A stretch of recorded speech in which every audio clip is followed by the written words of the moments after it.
We can watch that in a second. Here we go. Hello, everybody. My name is Chip Ritter, and you're live on Drummers Education Connection with my good friends Jeremy Steinkohler, Bart Robley, Rick Stajak, and we have a really surprise guest, a super guest here. It's Mike Dorfman, the CEO and founder, president of Trick Drums USA. Trick Drums have been around for a while, and they've been making all aluminum shell drums. They make the Pro 1V Bigfoot pedals, all kinds of great stuff. He's known as the Steve Jobs of the drum industry, and I'd like to introduce and welcome Mike Dorfman to the show. Hey, everybody. So, Mike, let's go ahead. Let's just start off with the basic questions, the softball questions, really easy ones. How long has Trick Drums been around, and what got you guys started? So, basically, right around March 1st, it'll be 32 years. Wow, that long. Wow. Yeah, man. 32 years. It's hard to believe. What got us started? Well, I played the drums, as you know, and at that point, so Chip knows a lot more about the history of the company because he knows some of the backstory. But the snow pig and the drag racing. Drag racing, exactly. But when I first got going in this, the first product was Trick drum polish, and at that point, there wasn't really any drum polishes on the market, and so. I knew a chemical company from the drag racing world, and I asked them if they could help me formulate something to make for polishing drums, and they did. And so I started my business, and I sold the drum polish, and then we expanded the polish product line. So and I was selling it out of the back of my pickup truck. I would drive from music store to music store, selling it that way, and eventually made my way to NAMM, and then made some relationships with distributors and had my polished products in distributors all over the country. And at that point, the company was going okay, and it was time to expand and come up with other products and different ideas. And that's where it started. That's awesome, man. So you had I remember talking with Bob Fisher from Nitro Fish Drag Racing. And he said that he saw you walk up at a drag strip with a snare drum with you. When did the drum come out? When did that come from? So the first drums, when I first started the company, it was actually in Tempe, Arizona, and I had built some wood drums, and my background was in car racing, so it was familiarity with metalworking and fabrication and that kind of stuff. And I said, wood is nice, but I think there's a better way of doing this. And so I started thinking about making metal drums. And it was at that point that I moved the company from Tempe, Arizona back to Chicago because there's so much industry here and so much talent and so much of what you need to produce products that we produce. And so it was kind of a quest to figure out how to make the original Kodiak T6 snare drums. And so that's where the snare drum started, was there. I probably met Bob, 6, 8, 10 years later after that. But was still doing the chemical stuff, and at that point we had developed some other polish products that then were really suited for automotive. So when I met Bob, we were trying to get into the automotive world with some of our formulations that we sort of transitioned from music, and quick detailers and dry wash products for cars where you didn't have to use soap and water. And so I would go to the drag strips and talk to the drivers, and we were trying to, get on some of the cars and that kind of thing. So that's how I met Bob Fisher, and then, with John Force and the whole deal. So but at that point, I was kind of operating two businesses, with trying to develop the music products as well as trying to get our chemical products into the automotive world. Right on. I got a question. I've always been curious about this, Mike. We talked this much about it at NAMM one time. I think I told you my uncle, Tom McClellan, he used to be a driver back in the 70s. top fuel driver. What did you do in drag racing? What was it that you did? Were you a driver? And I'm a huge John Force fan, so this has nothing to do with drums, but I've got to know. I have to know what did you do in drag racing? Well, so early on, misspent youth. I had hot rods as soon as I got my driver's license, and was always working on cars and loved drag racing. Then I started working.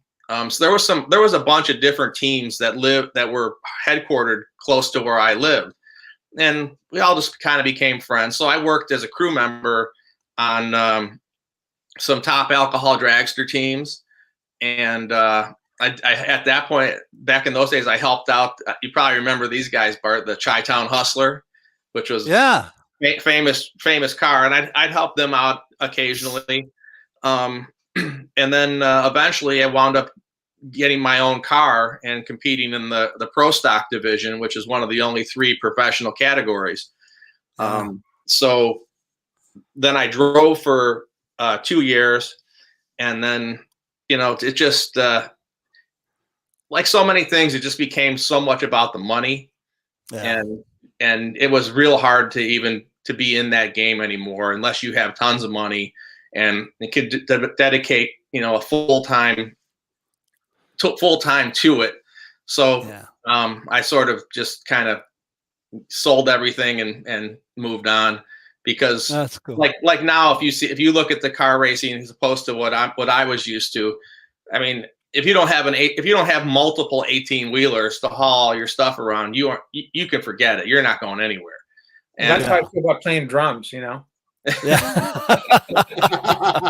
It just changed. It became so much more of a business than it was when I was in it. It was a sport. It was a business for certain people, but it was still a sport, and regular people could still compete and have a good time. Now it's so much money that only the very few people can do it, and they've kind of, in my opinion, I'll probably get hate mail for this, but they've kind of ruined the sport aspect of it, just because of how much it costs to even be involved anymore.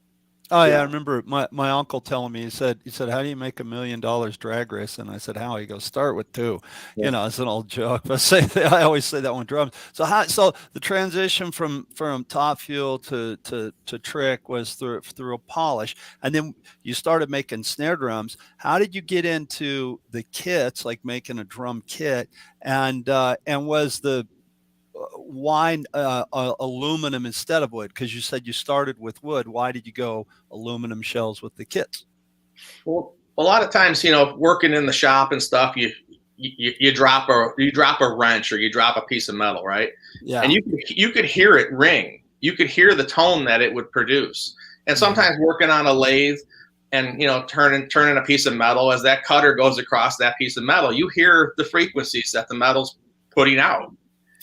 And I knew that there was something to that, and sure, there was metal shell drums long before we made them, but they were made differently, and I knew that there was ways to deploy new ideas and new technologies which were emerging, which at that point were CNC machines, right? And we were really on the very leading edge of CNC machines. I mean, they were still programming them with a card when we got into it, not with computers. So we saw that whole technology transfer and that shift from literally a card that had punches on it to tell it what to do to what we're doing now, which is mind-boggling with these multi-axis machines and such.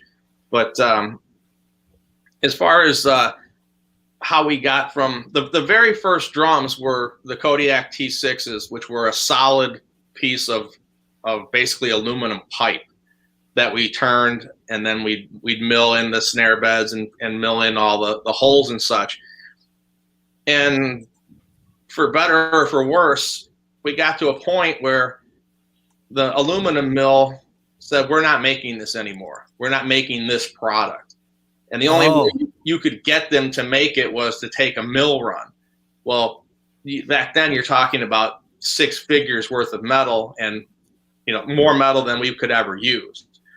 So that them stopping us from making the Kodiak T6 the way we were making it, I had to come up with a different way, and which leads to how we got into the drum sets, which was we always said, well, we'll take it out of sheet metal, which, you know, people think sheet metal, you think like your, you know, the vents in your house, but sheet metal is all thicknesses and all different, you know, different types of metal. Okay. And so we moved into taking the drums out of sheet, which now allowed us to make drums in any size we wanted, because the Kodiak shells we could only make up to 14-inch because that was the size of the extrusion that the aluminum company would make, and that was as big as they would go. Okay, so that was as big a drum as we could make. But when we started doing the sheet, we could make any size drum we wanted, and we deployed laser technology was really just started coming in. At first, we were using punch presses to cut them out and put the holes in, and then we eventually transitioned to lasers, which, you know, moves incredibly fast and great precision. But it also allowed us to do. You've seen some of the crazy events that we do, like Chip remembers the Nitro Fish snare drums. Oh yeah, I remember that one. That was a cool drum. Yeah. Right. So that was emerging laser technology that allowed us to do that. You know, and we did the flames, and we did star. I mean, we do all these kind of interesting events. But the Nitro Fish was right on the leading edge there, Chip, with me and Fisher, where we went into that partnership. And then we made the Nitro Fish snare drums, and then the laser technology was right there where we were able to do that. And it just, you know, it's just weird how things happen. Some things have just become fortuitous, and that was one of them. Mike, in addition to the drums, I know you have a whole line of different products now. Bart and Chip are often talking about trick products on the show. Tell us, like, for those of drummers who aren't familiar with trick products, what's the range of stuff you guys make and sell? And I have a couple here to show, by the way, when you come up to them. I have a few of them here. Well, as we discussed earlier, the first products were polished products. Then we transitioned into making the drums, and from there we needed. Back when we made the Kodiaks, we didn't have our own throw off. We were just using stuff that was, you know, was available at that point. It was made by Remo, and it was a nice unit, but we needed something more. So we designed what's now the GS007, which is a throw off. And an interesting sidebar. I'll get back to your question, but when we developed the GS007, it was strictly for our use only.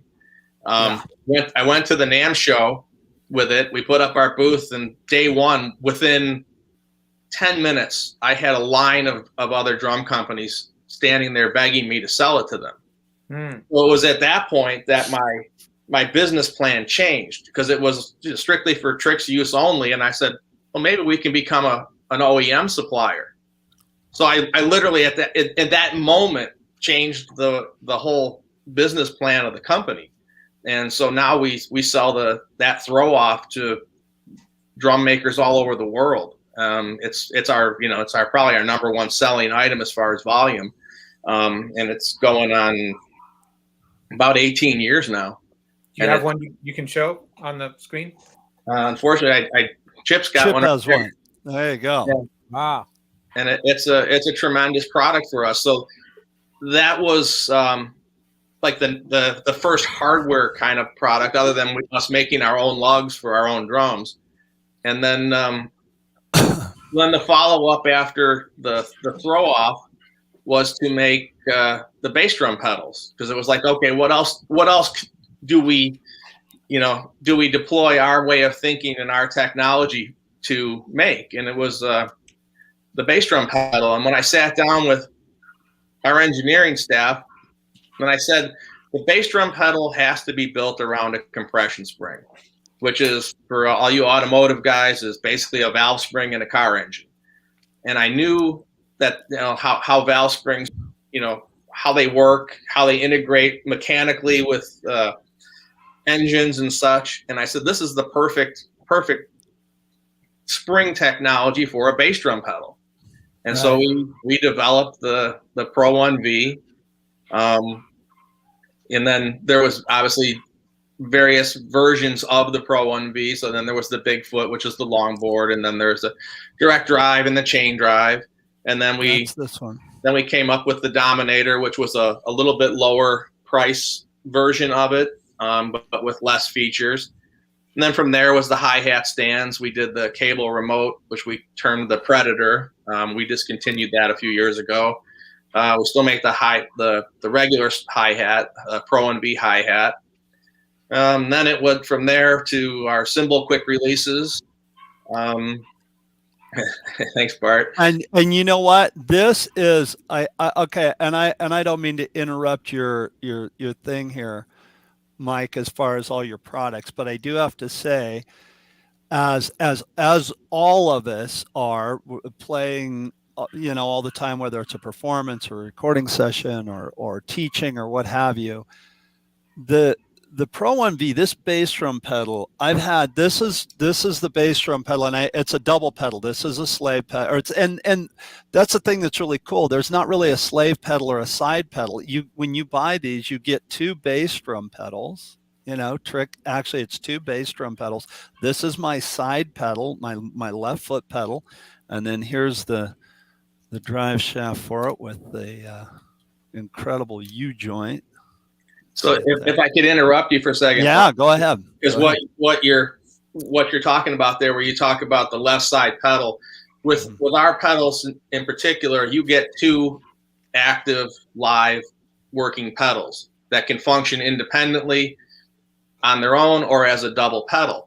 But as a side effect of that is the drive shaft has to have a universal joint that has zero play, or what we call zero backlash.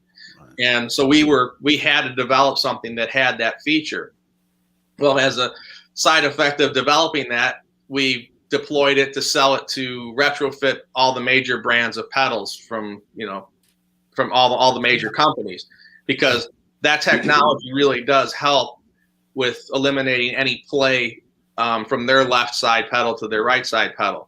And it's turned into an enormous product for us. So if you're watching this and you're having any play or latency with your double pedal, your drive shaft, go to trickdrums.com and check out what they have as far as retrofits. Very good. Yeah, we retrofit everything except for axes, and it's a great product. I like to see all the people that comment on how it's changed the feel of their pedals and how much better it's made the feel and such. And what makes it work is that we use real live roller bearings, and then we custom grind these pins that we then press through the roller bearing so that there's absolutely no play whatsoever. And then it's housed in this really beautifully machined cage that makes it all work. And it's a really great product. I mean, even if I say so myself, and it's been very, very popular for us. Yeah, countless drummers are playing your pedal all over the world. There's just a stream. If you go to trickdrums.com and look at the artist roster, there's just a stream of never-ending stream. You guys are signing guys left and right with the pedals. That's a question that I wanted to ask for you. As you've had so much success with these pedals and so many drummers are playing, how does it feel that you've anointed them with your technology? He got it in. I thought it was going to come later. I thought it was going to be later, but we got it in. Well, I can't help it, but I mean, did you ever sit back and think about how much music is being played by your products and what an advance, how much of an impact you've had in music? Do you ever sit back and think about that? Well, I'm sort of bashful right now that you're saying that, because I mean, I appreciate you noticing that, and occasionally I'll be at home at night and I'll think, I wonder how many guys are out there on a stage somewhere in the world right now playing something that we built or I built, and it's humbling. I mean, it's amazing. And, now with the internet and such, a lot of people put up videos, and I'll guys I don't even know, and I'll see them playing one of our products, or I'll see a cymbal quick release on a cymbal, and it's yeah, I mean it's not something I think about every day, but when I stop and think about it, it's pretty amazing. It really is. Cool, man. Really, you know, you've had like a throw off on the Rolling Stone stage, you know. Yeah, that was, awesome. I didn't expect that. And one of our partners put that picture up with Steve Jordan with one of our customers' snare drums, and there's our throw off sitting there. And I was like, that really, really cemented it for me when you see stuff like that, you know. Yeah. And, I've been obviously been doing this a while, but when you go out to the shows and you see your stuff on these big stages, and like we do stuff with the Zach Brown band, and I'm sitting. They invited me out to a show, and I'm in the crowd, and they have these giant jumbotrons and these amazing video productions, and they zoom in on the drummer during this one part, and I could see our cymbal quick releases there, and it's just kind of it was such a it was a moment for me to see my products on that stage in this, and nobody in that arena knew what they were looking at as far as there's Mike's product sitting there, but it was really cool. Yeah, I can imagine. Jerry, let's see your drum again, man. That thing is beautiful. Are you talking to me? Yeah, your snare drum. Me or Chip? No, Jeremy. You, Jeremy. You Well, I was going to say, yeah, here it is. It's a walnut over maple, and it's got that trick throw off. I'm a Brooks endorser, Mike, and I don't know if you're familiar with Mike D'Amico, who makes Brooks drums, but he only uses trick throw offs. No, I'm certainly familiar with them. Yeah, absolutely. Yeah. So, and as soon as I got hip to them, any snare drum I have now has them. So Mike and Chip, I have a question for you. Since you play the drums, and I'm wondering if you guys could tell us about aluminum drums, the sound characteristics, the projection. That's it. What to let me answer that one first. I've got a friend out here named E, and I was on a DW satin oil finish kit for the longest time, maxed out my credit card. Then I found a Mapex Orion, maxed out another credit card, and got the Mapex Orion, and I was done with my drums. I was like, this is the best sounding kit I'll ever play. And my friend E kept saying, oh yeah, but you've got to check out my trick snare. You don't know what a snare drum can do. And I was just like, dude, you don't understand. I'm done. I've got this Orion with this how many ply bird's eye maple, and it's just the best snare ever. And he kept bugging me, and I went out and saw a band that was playing his snare drum, this young kid on a punk rock band, and the snare drum was cutting through this crowd of people, and it was like burning the hair off my eyebrows. It was just I was sold just on watching that kid play and listening and then messing with that drum. And I called Mike Dorfman and ordered my first snare, and it burnt the hair off my eyebrows. It was just it's super. The aluminum is super quick. It's super articulate. It's responsive. And it's got deep, you can make it sound like deep tones like wood and all the characteristics. It's just an amazing product. And then, I got the drums, and it's a kind of a funny story. The drums sounded amazing, but the bass drum was like pinging. And I was like, what's wrong with the bass drum? I don't know what's going on. What did I get into? And I called Mike Dorfman and I said, hey, I'm having trouble with this bass drum. It sounds like a basketball. What am I doing wrong? And he goes, how are you tuning it? And I was stopped for a second. I was like, tuning it? You what? You tune drums?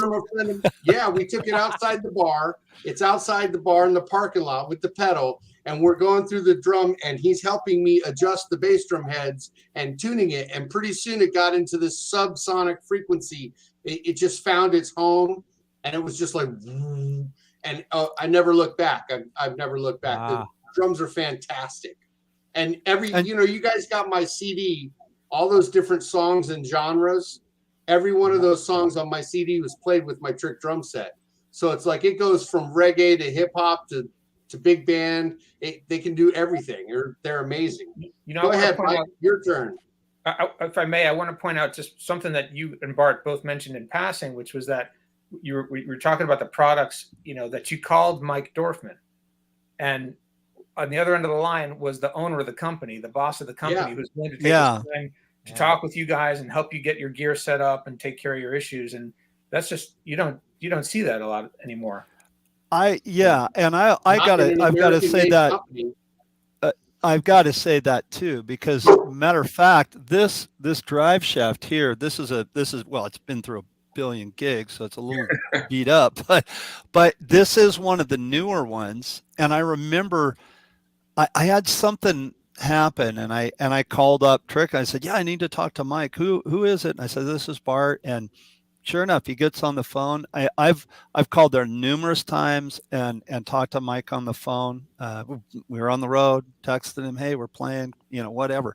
Very approachable, very, in touch with his players, man, and just the public. And I think that's great, Mike. I think that's amazing. Well, back to the shells. Well, Chip answered the question about the tuning. I was talking about my version of what I like about Trick and why aluminum shells. And it was now Mike's turn to say, why aluminum shells? What's the deal? Yeah. Well, I think, again, back to aluminum is an awesome material because it has a lot of resonance. It has a lot of tone. It has the advantage of how much it weighs, because you could make drums out of steel or copper or brass, but they'll weigh a ton, which makes them impractical for gigging and touring and such. But it really is just an incredible metal, and the tones that it produces. One of the unique things about the Trick drums is, if you look at other companies that make wood drums, typically the bass drums will be more plies than the tom-toms. They're looking for strength or whatever the particular reason is. All of our drums, from snare drums to the smallest tom to the biggest bass drum, are all made out of the same thickness and the same material. So the drum set really sounds uniform. One thing a lot of people may not realize is, and when you want a bass drum to be the lowest sounding drum in the kit, right? But oftentimes the shells are the thickest of all of them, which means that the pitch of the drum is the highest in reality. Where the Trick drums use the same thickness shell, which is 1/8 inch or 3 millimeter from front to back. So the drum set really sounds uniform.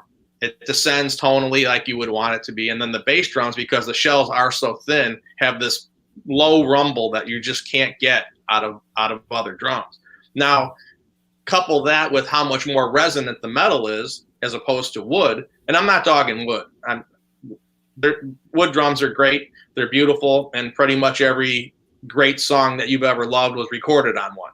But what we do is different. What I do is I believe in 110%, and I'm just telling you what we know about it and what's different. Right. And the resonance, the sustain, the attack, the versatility that Chip talked about. And then for guys who live in terrible climates like me, the drums are unaffected by the weather. The hot, the cold, the humidity, which wood drums just don't like. They like a consistent temperature and a consistent amount of humidity. Well, anyone who gigs knows that that's not reality. I mean, Bart and Chip are both out where it's hot, and then Bart tours where all of a sudden he's in Illinois where it's humid, and all of his stuff's in a trailer, and in that trailer it's super hot. Our drums don't care. You can't make it hot enough or cold enough or humid enough to matter. One thing Chip did for us years ago, which got people talking, and was hilarious, is he went to the car wash and with his pressure washer, and he cleaned his drums. That's awesome. I have a question. If it's snowing outside and you take your Trick aluminum snare drum outside and you stick your tongue to it, is it going to? I'm going to try that after we get off this and see how it works. Yeah, go outside and try it, Mike. Go do it real quick. See what happens. Let us know. Probably. Right, so they're a lot lighter too, that I would imagine. They're lighter. That'd be a little easier for weight. They're comparable to at that point to wood drums. Okay. But yeah, I mean they have a lot of benefits that you're just not going to get out of wood. Another thing, anybody who's got vintage wood drums probably has seen where the plies will start to delaminate. Yeah. That can't happen with our drum. It's one single ply, and resonates as such. You know, like when people come here for tours or just to visit and they ask about the drums, I take a wood drum and I hold it up and I hit it with a mallet and it goes clunk. Then I take the same size shell that we make and I hit it and it rings like a bell. And they instantly you could have that, you see that aha moment where they get it. Like, oh, I see what you're talking about now. Yeah. And Yeah. you know, So do you make standard size drums too, or can you make a custom kit for people? yes to both questions. We have all the kind of standard size toms and bass drums, and we've built some crazy things over the years, trust me, as far as sizes and configurations and such. And do you guys have proprietary hardware like lugs and hoops too, or do you use stuff that's already on the market? The lugs are ours. We make those. We machine them. They're a solid billet, no swivel nuts or anything like that. We drill and tap right through. Counter hoops are pretty much industry standard, so we use pretty much what everybody else uses. People always ask, why don't you make your own? We only generally invent or make our own when we know we can make it better. Yeah. Like, there's nothing about a counter hoop that I can dream of that I can make it better. I can't make it here in the United States and be competitive, so we just use industry standard stuff. And there's it's fine. And there's the S hoops, and then sometimes people want die cast, and there's different options in that arena, but not really something that we look at getting into. We make our own bass drum hoops. We do that. But I know you guys in the factory. Sorry, Bart. Oh, I was saying, looking at the wall behind you there, you have the sound slabs and you have them anodized. There's purple, orange, green, darker purple. And one of the things that I think not just the sound of the drums, it's so impressive, and the craftsmanship that goes in throw-offs and bass drum pedals, but your finishes are amazing. And I know that some of them, like you have, and correct me if I'm wrong, but some of them are anodized.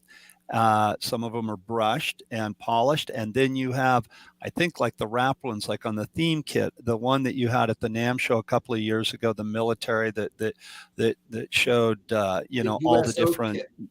Yeah, that was amazing. Now, is that a wrap on that kit? What was that? Just so on the kit you're referring to specifically, the military kit, that was a wrap, and was all done. The artwork was all done in Photoshop by an incredible artist that's by here called Dan Cerisa.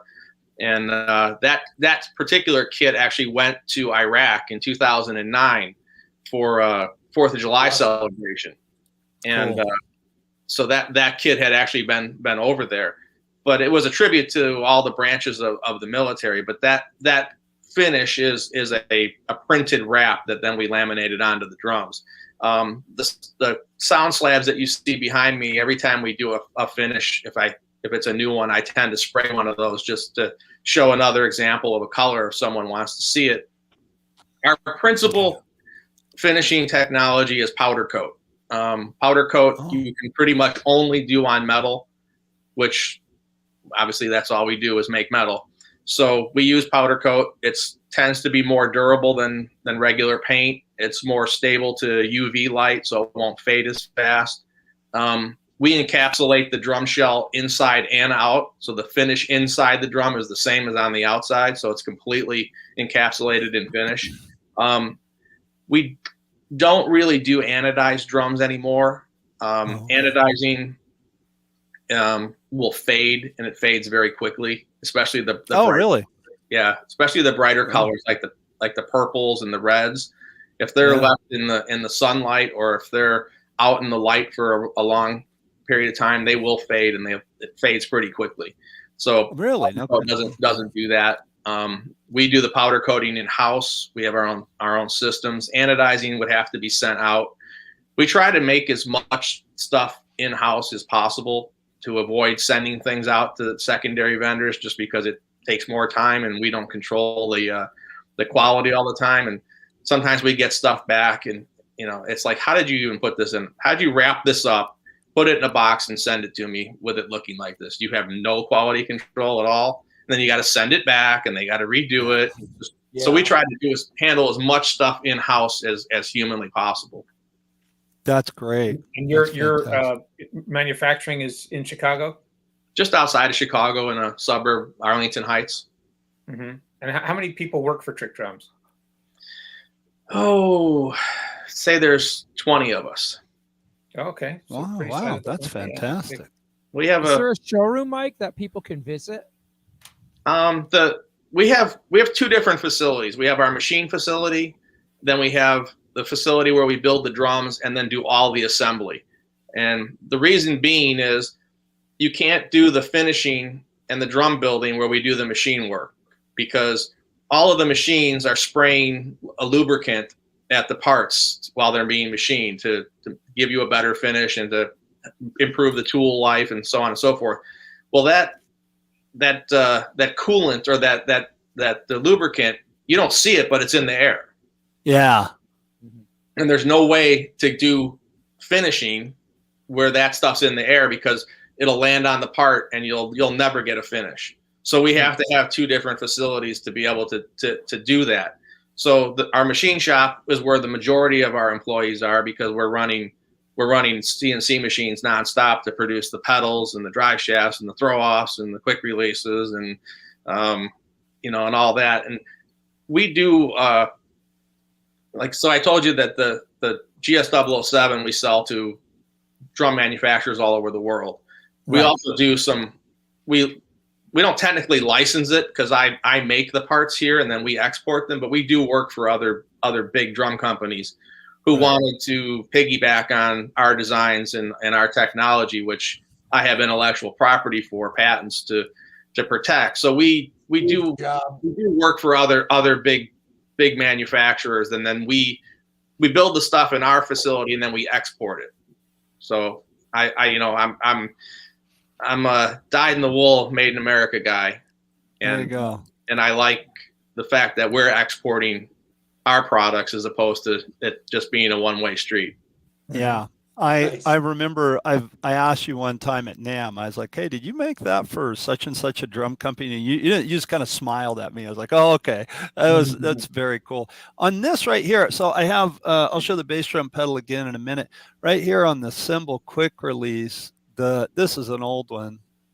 Yeah, black one. Yeah, and again, it's been through a billion gigs, so it's a little marred up. So it's got the Trick logo right there, and then my signature there. My signature, and this, and I know Chip has the same thing in green. That's all done on the laser, correct? Yes, we have three laser engraving machines which are running constantly, because so much of the pedals has laser engraving on it for the references, the logos, the throw offs. We have to laser engrave our logo and our patent number, but we also put sometimes the drum companies want their own logo on there, so we use the lasers to put their logos on. We do fun stuff like we did for Bart and Chip, where we put their logo or their signature on. We do it on the foot pedals for our artists, and so yeah, the laser. We use a lot of lasers around here, like cutting lasers.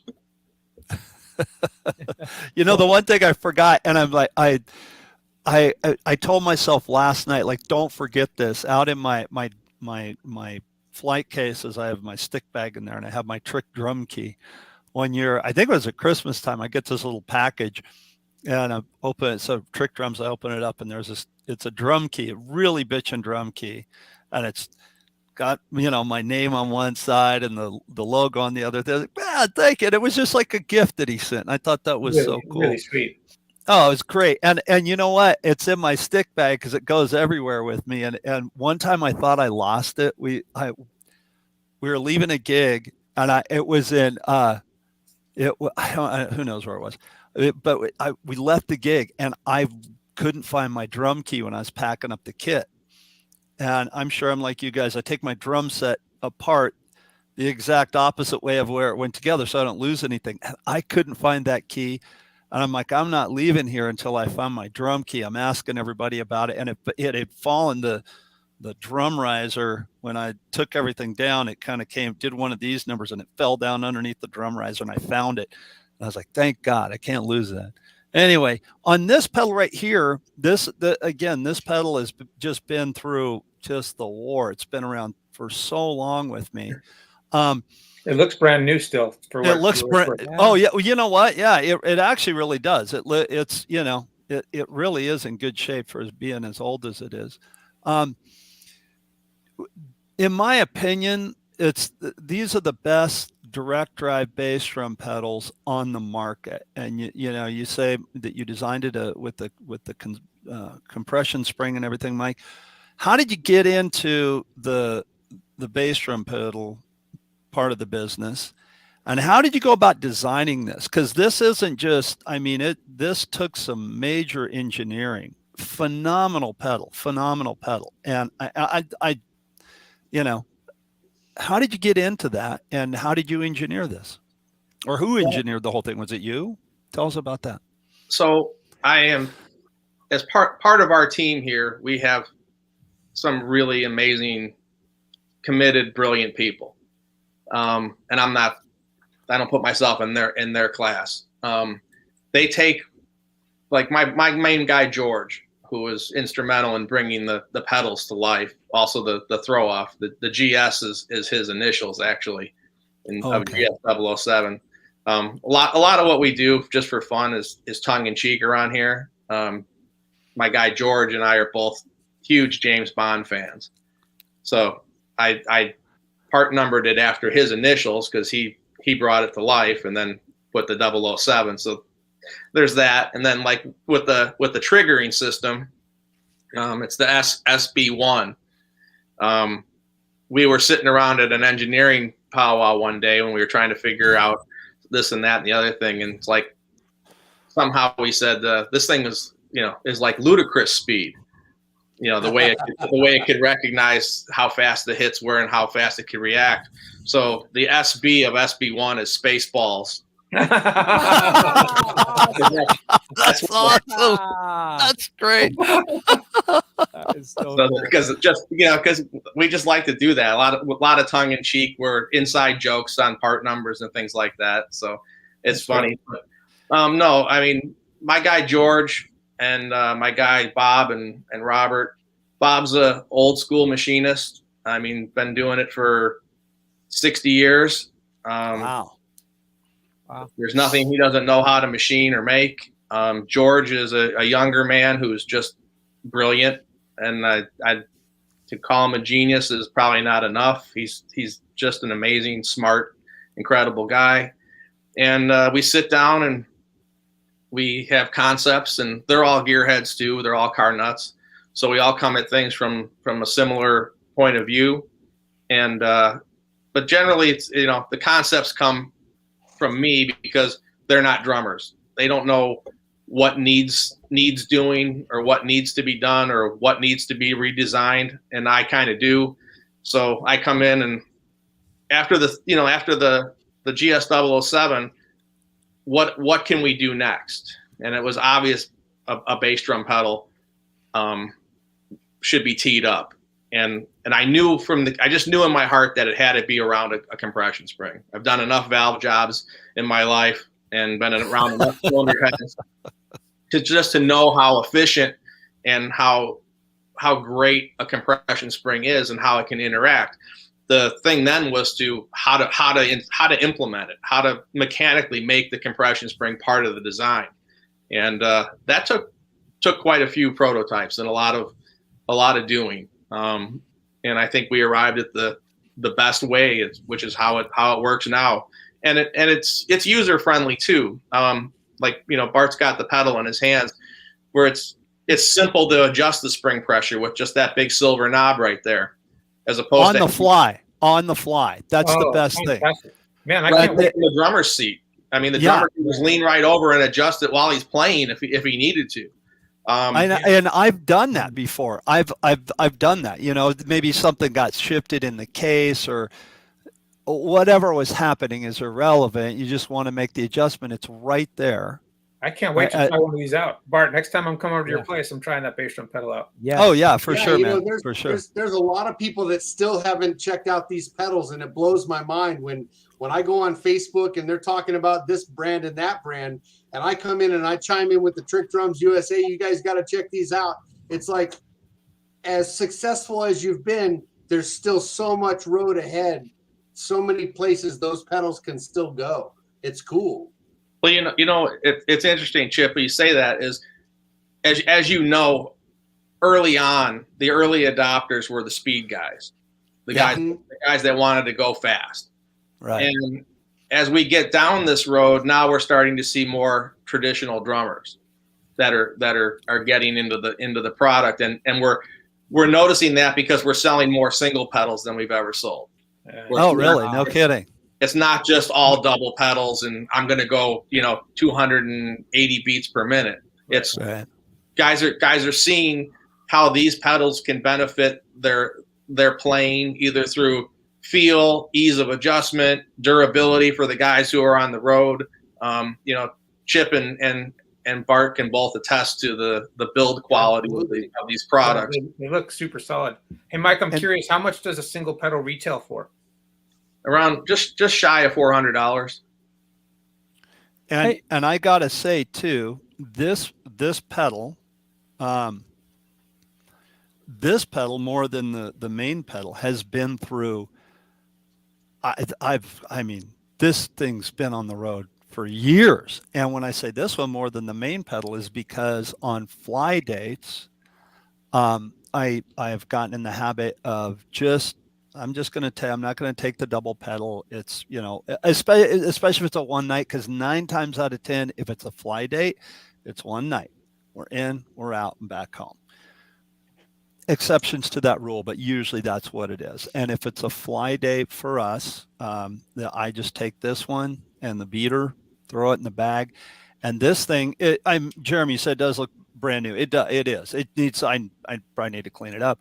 But and it's a tank, man. The thing is just a tank. Yeah, they're definitely tanks. Looks fantastic. Pedal. When did I get my first my pedals, Mike? It was 2007, I think. My Bigfoots. That seems about right. Yeah. Something about that. That's 15 years of being thrown in the case, playing gigs, thrown back in the case, set up again. I've got the same settings. These pedals are just, they left their parents on Krypton. like Chip and Bart, are both, you guys are playing, you're players, you're out there gigging, touring constantly.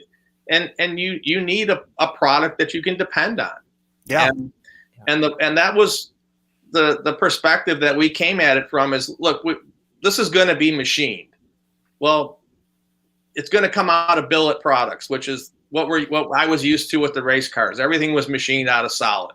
So you knew it was going to be durable. This stuff, what we do is way overkill for what it's being used for, but that's fine.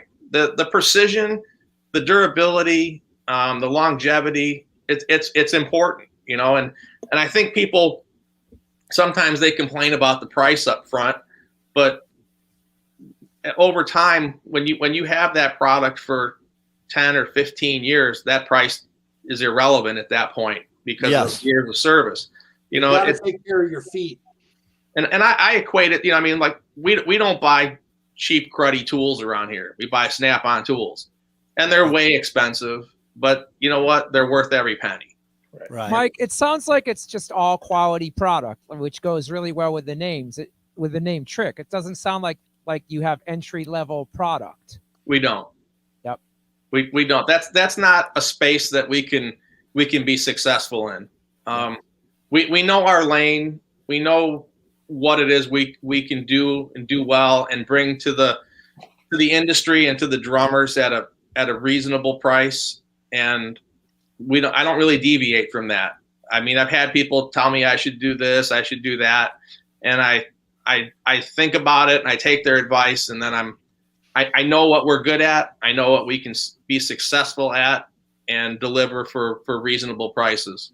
That's why I stayed away from counter hoops, because I know I can't deliver them for anything resembling a reasonable price for what it is, and it's not going to be that much better in the end. I think that's just a great approach in any industry. Just stay in your lane and do what you do really well. And it sounds like it's really paying off for you. Mike, we've got a great I've never ever deviated from making metal drums. I don't make wood drums. I don't even have a hammer in my shop that has a wood handle. I mean, everything is that I stick with what I know and what I believe in. And again, I'm not disparaging wooden drums or anything wood. It's just that's not what I do. I don't understand it. I don't know anything about it. And there's so many guys out there who are really, really great at it. Let that be your space. I'm going to stick to my space and then stay in my lane. That's great. Excellent. A great comment from, I can't tell who the it's Carrie Collins Grimes. Oh, great. Carrie says the pedal was the greatest addition to my kit. Change is always uneasy after years of playing the gear you're used to, but I knew after all the years playing trick drums that I would expect nothing less, and it was the best decision I ever made 16 years ago. That's Wow. Yeah, right. Pedal's been there for 16 years, working hard. That's probably something you run across a lot. People they know the gear they know, and they're used to it, and they don't want to try anything new. But that's part of what we're here to try to help change is people get familiar with these new great products. We see that a lot. I have those conversations with people that are very stuck in their ways. Yeah. You get a lot of guys that'll buy the pedal and say, I just can't get used to it. Well, how much time did you spend trying to get used to it? Because there's this real thing called muscle memory. Yes. And your muscles are used to whatever it is you're playing on now, and whatever you are trying to achieve on that particular product. I'm speaking specifically of a bass drum pedal. Your muscles are used to what it takes to do your thing on that pedal. Well, our pedal is going to be different. It's going to react different. It's going to have different feel because of the compression string and such. You have to overcome your muscle memory that you're used to and adapt to the new platform. But anybody who's willing to give it a try, after 2 weeks, when you reestablish the muscle memory, you don't go back to the old style pedals. You just don't. Mike, so where can people buy trick drums? Oh, sorry, Chip. No, go ahead. The drums specifically, or our products in general? Yeah, where can you buy your products in general? We deal mostly through Sweetwater's our biggest customer on the planet. Okay. GuitarCenter.com, Musician's Friend, Drum Center of Portsmouth. Most of the high end drum shops, Forks and Explorers, and I could go on and on and on. But they're available at lots of places. I'd say that Sweetwater and Musician's Friend takes most of our production, believe it or not. And then for those that are listening overseas, Thoman Music out of Germany is a huge partner for us. Those guys take enormous quantities of product. I mean, so those are our main dealers and fulfillers. The one thing that I want to say too, and again, I'm coming back to the bass drum pedal for just a second, Mike. And the quick release on the cymbal too. I'll say this: the products are very well engineered. However, they are not over-engineered. And what I mean by that, there's other bass drum pedal companies that maybe they're a fast bass drum pedal or they're a direct drive bass drum pedal, and there are so many adjustments and twists and turns and tweaks and this and that there's no way to get used to it, because it's like, well, you got to adjust it to your foot, and there's so many adjustments that one affects the other. This one is very well engineered. There are adjustments that you can make to it, but there's not too many adjustments, and once you make them, they stay there. And again, one last thing on the engineering part, from the drum throne, you can adjust everything. If you've got to make an adjustment because you set it up wrong or something on the drive shaft on the U joint, it's drum key. It's right there, easy to work on. You don't have to reach under, around, over, and it's right there. It is simple, phenomenal pedal. I cannot say enough good things about the pedal. User friendly. That was the good part of me being a drummer. Right. And also, you know, on the design team is that I knew what needed changing from what was already out there. And then the other thing is, if you talk to a guy who works on cars, especially a professional mechanic, that they have a love-hate relationship with engineers, because engineers design things but don't think about how you have to service it. We designed it with the idea of how are we going to make it. You know, you can design all kinds of crazy things in SolidWorks and 3D programs, but eventually you got to figure out a way to make it. And we sort of designed it with how are we going to make it and make it efficiently. And so that goes back to your point, Bart, where, you know, some of the simplicity is what, you know, what we were after. Why make things more complicated than they need to be? Yes. That's just looking for a problem, you know, that you don't need. Very Mike, true. Does Trick have any signature products or signature snare drums? Jacob Sosa question. We have made signature instruments for people, like Chip has one. Some other drummers that we've made signature standalone instruments for. As far as a signature product that's on the market, that's available to the public, no. So the only way for me to get a Chip Ritter drum is to go steal it from Chip Ritter. Well, Chip, I mean, we could make one for you with at Chip's behest and with his permission, certainly. Right. But it's not something that we put out on the market. I take that back. The one we do make the Buddy Rich. There you go. And so, if I don't know if you can answer this, and are you involved with WFL? Yes. That's what I thought. So we make Bill's shells for his snare drums, and for a time we made all his lugs too. When Bill lives just down the road from the Trick shop, and when Bill was starting his new company, he needed some help, and so Bill's a terrific guy. He came over and I helped him get his first drums going and make lugs for him and get him back up and running. So one of my students, and who I saw her last night, Chip Ritter, done, take my money.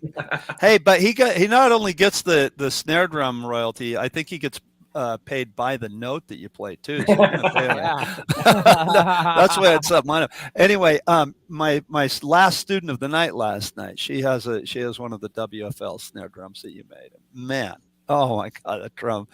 I mean, over the internet, you know, we're doing lessons. I'm like, man, that drum just sounds like $1 million. Great sound. Great sound. Yeah. So hey, I'm sorry. Go ahead, Chip. I don't want to switch gears or change the subject, but we're talking about drummers. You're a drummer, and I've always wanted to know the story behind you played the Super Bowl with your band Soul Pigs. How did that happen, and what was that like? So, my band, the Soul Pigs, we were together for 17 years, and we played regionally in the Midwest. And one of the gigs that we would do every summer was Milwaukee Summerfest, which is I think it's still the largest music festival in the country, maybe the world. Wow! And we would play the Miller stage, Miller Beer, and a lot of, unbeknownst to me at the time, a lot of talent agents and booking people are there looking for acts to add to their roster. And we were pretty popular when we were playing. And not shortly after playing Summerfest, which would have been 4th of July, I get a phone call from an agency out of California asking if we want to play the All-Star baseball game, which was in Chicago that year. And I'm like, yeah, great, sure. So we play the All-Star baseball game. It was a big party that they had out in the parking lot of the stadium. And the guy comes up, and I had no idea who he was. And he starts talking to me, and he goes, I'm the reason you're here. And I'm like, oh, well, thanks. You know, this was great. We really appreciate it. He goes, I scouted you guys at Summerfest. And he says to me, he goes, I was there for the entire time looking for bands. He goes, and you were the most entertaining band I saw throughout the entire time I was there. He goes, that's why you had to be here. Well, I was flattered. What an incredible compliment. So we did, and then we go away. And I was at the NAMM show. And I think, Chip was there. And I get this phone call from someone I had no idea who they were. And she's like, this is so-and-so, and I'm not going to say the name of the company. She goes, we want to find out if you're available. And she gives me the dates. And I'm in California at the NAMM show, and I don't have my calendar in front of me. And I says, well, I'm not sure. I think so, but what do you need? And she goes, we want to see if you're available to play at the Super Bowl. I mean, just nonchalantly, like she's asking, are you available to play the corner bar? Yeah. Because we're looking for you guys to come down and play at the Super Bowl and open for Kelly Clarkson. Wow. And she was just, she was huge then. And then, and John Fogerty. So you'd open for her and Kelly Clarkson and John Fogerty. I'm like, I think we could probably get that done. But let me No, if you were at the NAMM show, it was more like, hold on, I can't hear you. I can't hear. What are you saying? And I'll never forget Colin, our singer, who was a huge football fan. And I said, Dan, I says, are you available this weekend? He goes, Mike, that's the Super Bowl, man. I'm gonna be watching the Super Bowl. I go, no, you're gonna be playing at the Super Bowl. Oh, He did not believe me. He's like, no, I'm like, no, it's for real, dude. And we went down there and we played the big tailgate party for that Fox News had put, or not Fox News, but Fox was carrying the game, and it was surreal, Chip. I mean, we walk into this giant pavilion, and there's football stuff everywhere and cameras, and they're doing like the pregame show like just off the side of the stage, and it's like, you pinch yourself like, is this for really? We're doing this? That's so cool. Great. Which game? What Super Bowl was it? It was the one, the Eagles. It was in Jacksonville. So whatever one that was, the Eagles and the Patriots, maybe. Oh man, that's fantastic, awesome. Man. So that's Mike, we were talking about in another show, in another episode recently, we were talking with Dan Schinder from Drum Talk TV, and we were discussing NAMM, and I wanted to know, do you think NAMM's going to happen this year? Are you planning on going? So NAMM, as we all know, was traditionally the third week of January and has been forever. NAMM decided to move it to the first week of June. Trick personally won't be participating. When they decide to move it back to January, I think we'll revisit going again. But it's just it's a bad time of year to have a trade show. Yeah. And I don't really. And the scuttlebutt is from people I talk to is that there's hardly anyone going. Yeah, that's kind of what I've heard too. And then I have another question that I'm dying to ask you. We've asked this to other guests too. As far as the landscape of music, social media, technology, drumming, are drummers getting better or not? What do you think? As far as their ability and their showcasing of chops, I would say I've never seen so many people with so many chops. Right. Whether or not that translates into being able to go out and play with a band, I can't say. Yeah, thank I'm you. with you 100% on that. Yep, exactly. I see lots of young people who have amazing speed and chops and dexterity, and they're able to subdivide and play all this amazing stuff that I couldn't even dream of. But whether or not they could actually go out and play with a band, I can't say. Yeah. What are you going to do during the chorus? Okay. Now we've asked this question of a lot of guests, but I'm going to change it to a two-part question. And this is the most important question of the day. Okay, here we go. We're coming up to the end. So, but no, I got to change it to a two-part question because Mike and I are both gearheads. So the first one is, this has nothing to do with gearheads, but where do you get the best pizza in Chicago? There it is. So There it is.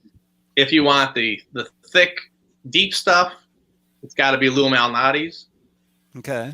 And for thin, there's a little pizzeria place right by my house called Joe's Pizza. And Okay. those are my two favorites. Okay. Okay. Now here's the second part to that question from a gearhead. Right now, in your garage, what kind of hot rod do you have parked in there?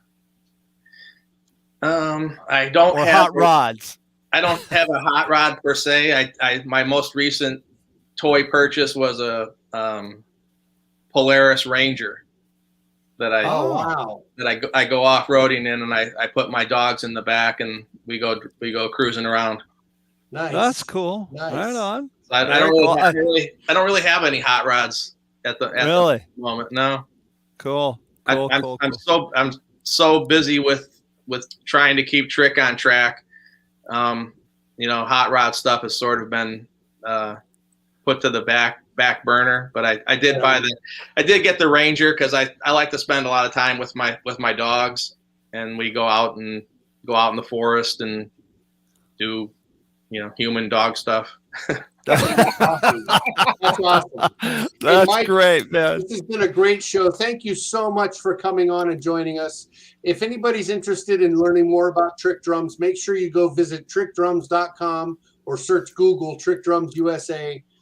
Really appreciate your love and support. We love you. Thank you so much for being on. And love you too, I don't know, who do we have next week, guys? What are we doing? Tony Pia. Tony Pia from Tony Pia is going to be on. So make sure you tune in next week. Thank you, guys. Tony's a great guy.